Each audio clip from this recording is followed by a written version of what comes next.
Manever I say ma PENDREAM TV. PENDREAM TV there, osia dem yopo. You are once again welcome to PENDREAM TV, the only channel that brings you the best and latest updates in politics. If you are new here, please don't forget to subscribe to the channel, hit the notification bell, like, and also share to other members to watch as well. You can equally leave a comment at the comment section after watching, or send us a voice note on our WhatsApp number, which is 0277 128 777. Thank you. With regards to what is happening in between Iran and Israel, which Kwesi Pratt has also taken his stand on the happenings there and how he tackled it strategically, which I want you to join me listening to what he said and the caution he gave to, or the message he sent to Trump as well, to be careful of his double standard mind. You know Kwesi Pratt, as he used to be, he says what he knows and what is right. And I love him for that. I don't know what you think about what he's saying though. And we want your suggestion on that at the comment section, or send us your voice notes on our WhatsApp number, which is 0277 12877. As I earlier said, that much ado or time wasting, I would like you to join me listening to what he said into detail. Thank you. He stressed the critical need for coordinated international support to ensure the safety of Ghanaian citizens caught in the growing hostilities between the two Middle East nations. We're talking about 922 Ghanaians who are stranded in that area, in that part of the world. Of course, we've also seen the press conference by the minority in Parliament asking government to expedite action on that. Uncle Z, you've been following Iran-Israel politics even before some of us were born. What's your own appreciation of what's happening there?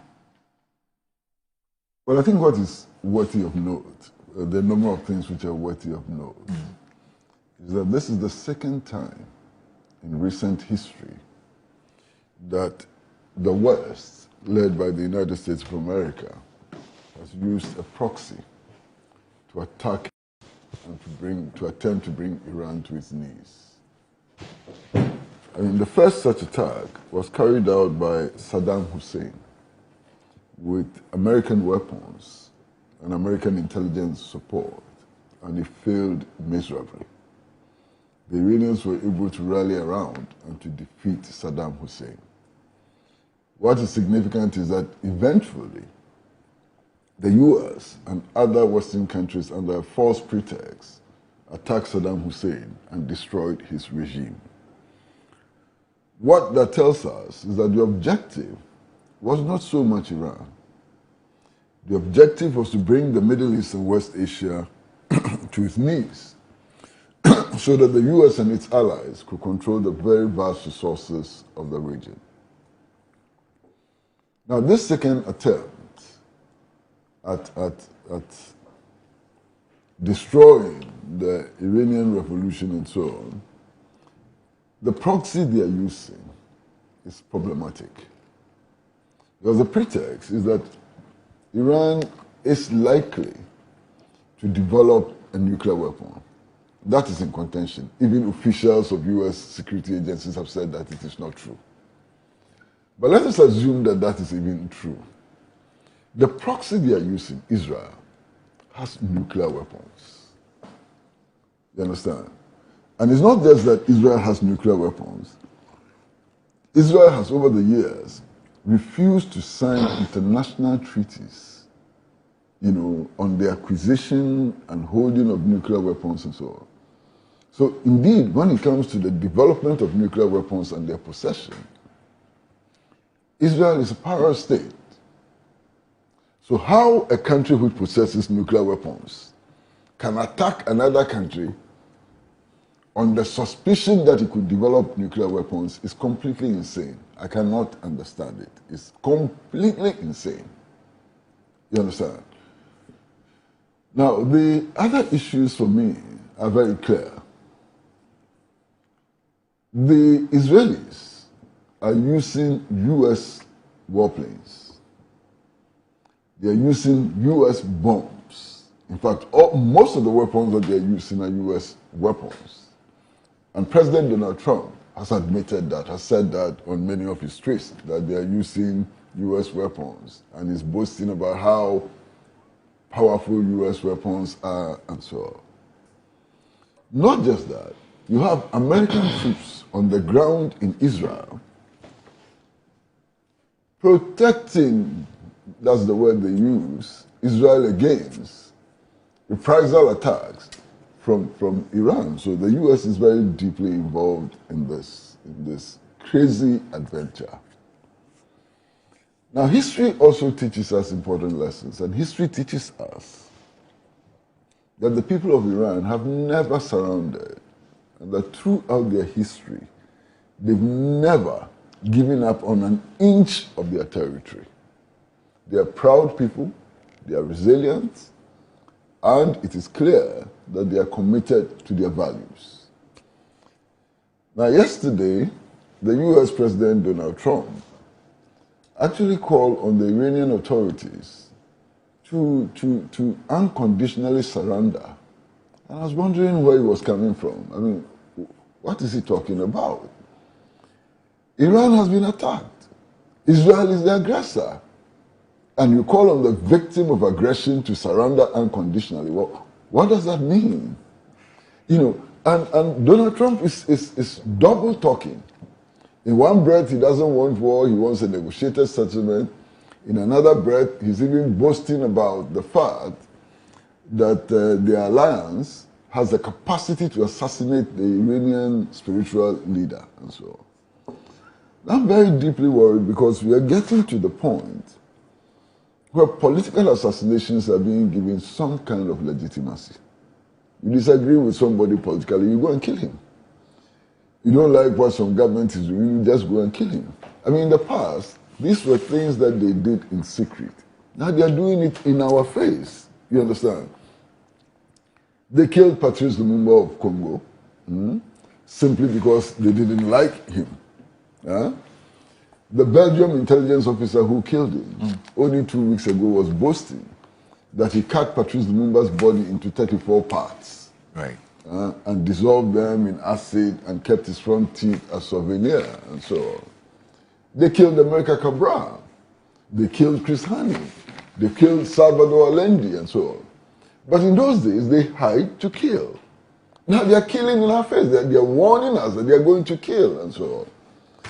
I'm worried because we could very soon get back to the era of asymmetric warfare, where everything was justified for as long as it was in the interest of the cause that we are pursuing.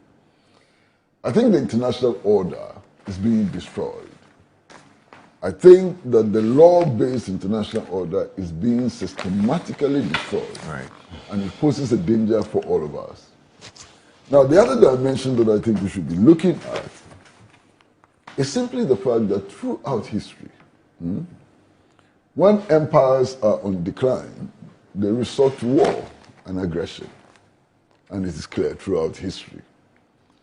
What history proves that these aggressions by empires on decline have never succeeded. Okay. I mean, the world virtually, largely has defeated classical colonialism. The world defeated the transatlantic slave trade, which were the bastions of empire building and so on. We destroyed it. Right. And the world is making progress towards the dismantling of this neo-colonial arrangement, which makes others the direct beneficiaries and owners of our resources, and our people continue to wallow in poverty and so on. That order would not survive for long, in spite of the aggressions which are being unleashed and so on. Now, listen. Today, as we sit here, Israel is before the International Criminal Court for genocide. It is committing genocide in Palestine. It has violated all UN General Assembly resolutions. It is behaving so lawlessly around the world. Is this the country that decent people who believe in a rules-based international order should be supporting? I doubt. 3 days ago, I saw some very harrowing videos, and I'm sure you've all seen them, of Iranian retaliatory attacks hitting Tel Aviv and other cities in Israel. And people in Israel are running into the bomb shelters.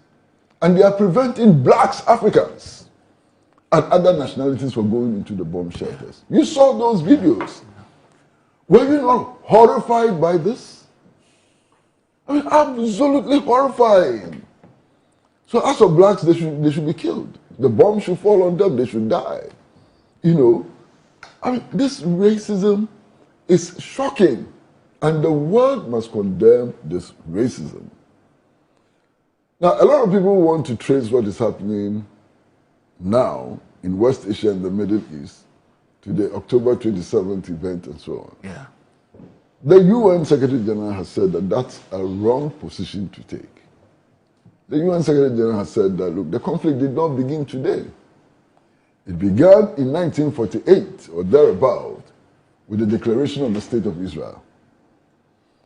Now, just yesterday, I was going through archival footage, so on, and I saw an interview with a former Israeli Prime Minister, Golda Meir, who says that she herself is Palestinian and that she was carrying a Palestinian passport and that before then, there was no Israel. That before 1948, there was no Israel. And that's most instructive. This is Golda Meir, former Prime Minister of Israel, confessing that before, what existed in that region was only Palestine, and that she herself carried a Palestinian passport. What else are we going to say?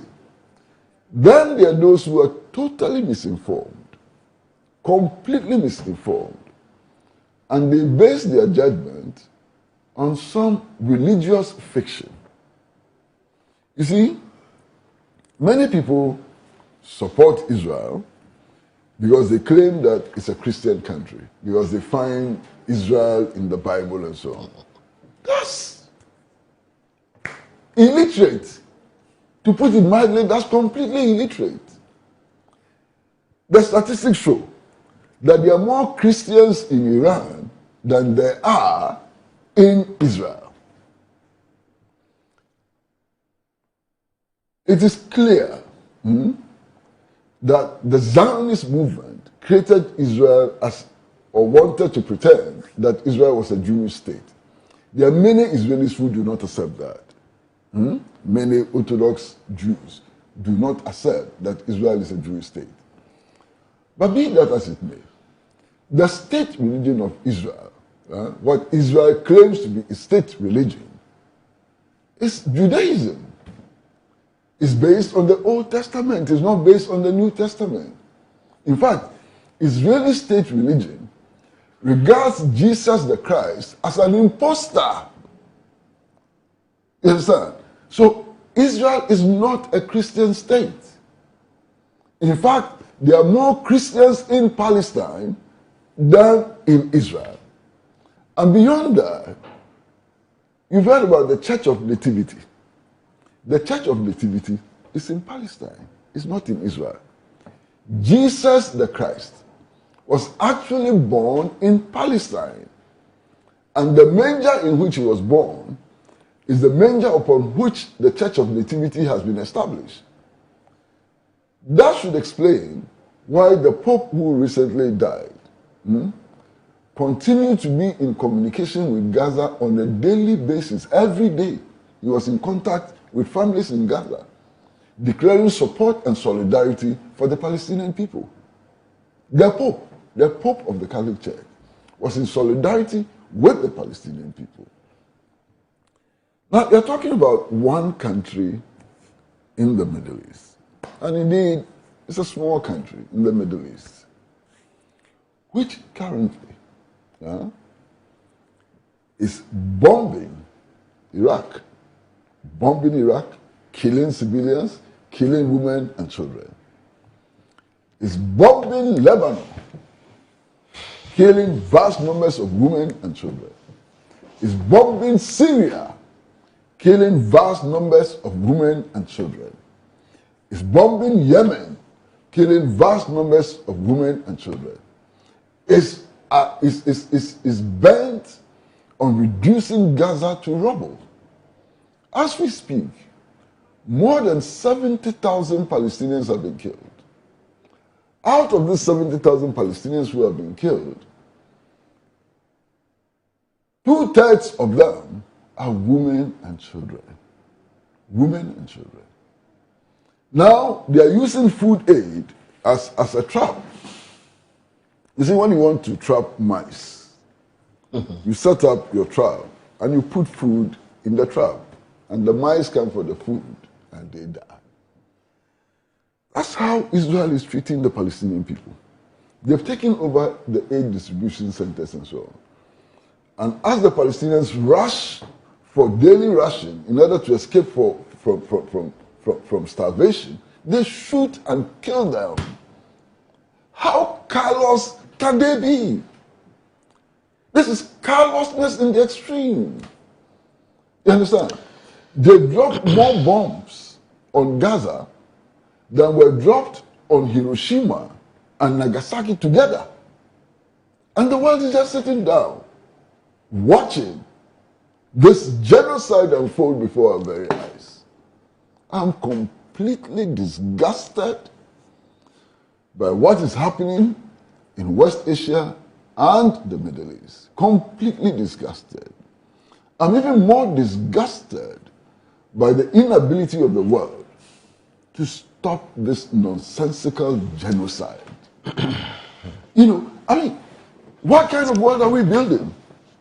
If another country can wake up and just drop lethal bombs on another without justification. You understand? I'm really worried about what is happening. I know that the Palestinian people and I know the Iranian people are people of conviction. And they would not, under any circumstance, surrender. They would not. I'm absolutely confident that they will fight to the hilt. And I want to pray and hope that Donald Trump does not commit American forces to this madness. Because the consequences for all of us, for the United States of America, for all of us in Africa, in Asia, in Latin America, will be grave. Already we are beginning to suffer the consequences.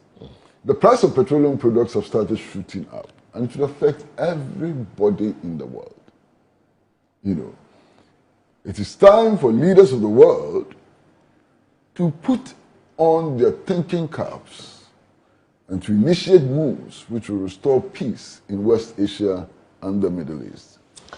I've listened to President Macron of France, and I think that President Macron of France makes a lot of sense when he says that even if they succeed and bring about regime change in Iran, the consequences for the world will be dire.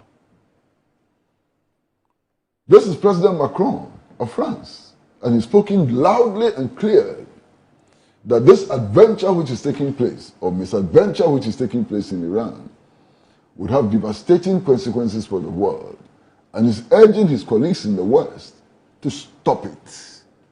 You understand? I listened to President Erdogan of Turkey, of Turkiya, Turkiya, only yesterday evening. And he has come to the conclusion that the greatest threat to peace and security in the Middle East and West Asia is Israel. You understand? I've listened to the Chinese government you know, and it is clear that they condemn in no uncertain terms what is happening with Israel as the proxy. And I've listened to the Russians, I've listened to many other countries, world leaders or leaders of many countries in the world who are disgusted by what is happening in West Asia and the Middle East. I want to believe that cool heads will prevail and that the aggressors will be stopped from continuing this senseless aggression, which will plunge the whole world, if we don't take care, into a thermonuclear war, which would have extremely devastating consequences for all of us. You understand? And look, the arrogance of Israel and its officials is sickening. Only a couple of days ago, I'm sure you all read the statement that the Israeli ambassador in Ghana made. I mean, the effrontery. The Israeli ambassador in Ghana is teaching our government how to behave in international relations. They said you are disappointed in us. I was shocked. In any other country, that Israeli ambassador would not be residing in Ghana today. He would have been sent home a long time ago. What's wrong with what he said? Who is he to determine Ghana's interest? Not just that, he urges the Mahama administration not to cooperate with the African Union. Yes. That we should defy the African Union. Yes. Can you imagine? We Africans, we formed a union which enables us to work together to protect African interests and so on. And there's an Israeli ambassador, some Israeli ambassador here, telling us not to work with the African Union. The effrontery. The effrontery. And he says we should break ranks with the non-aligned movement and the Arab League. Yes. Who is he to dictate our foreign policy? This insult. And he says that Ghana, the government of Ghana is not pursuing Ghanaian interest. And so, who are you to make that determination? But you see, unfortunately for us, for some time now, since the overthrow of Nkrumah, we haven't had strong governments, especially as far as foreign policy is concerned.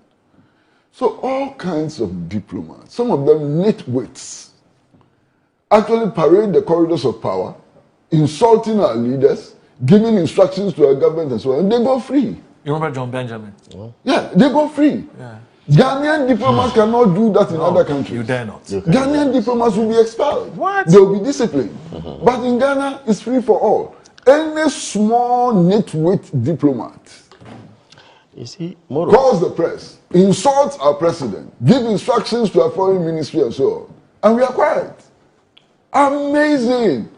This could never have happened under Champon. It could never have happened even under Jerry Rawlings. Moro. It could never have happened under Kwame Nkrumah. But it is happening now. And I'm embarrassed. I'm ashamed. Our government should show some muscle. Protect our sovereignty. Let these diplomats understand that we elected you. We gave you powers to protect our interests. And we are the only people who can determine whether what our government is doing is right or wrong. It is the Ghanaian people. It is not for an Israeli ambassador to make that determination. I want to see some action. I want to see this government take some action to protect national dignity. What is this? Moro. Come on, Eugene. Thank you for watching. Thank you for making time with us once again. We really appreciate you and whatever you are doing. Dawasi beble, baby ohwe fibia. Time ode emaye, time onya maye nyina. Yani aso. Dawasi, damu nyina ase. Monkoso enhwe na monche links no ma obi biara enya echemfa. Wo ye dwumadi emu. Damu ase nyame nhyira obia. Bye bye. Dedi kama mamena PENDREAM TV ase. Na so far so good. Say open online portal e wo Ghana. Nipa share, nipa follow, nipa comment here. To my best of knowledge, without any biases, PENDREAM TV.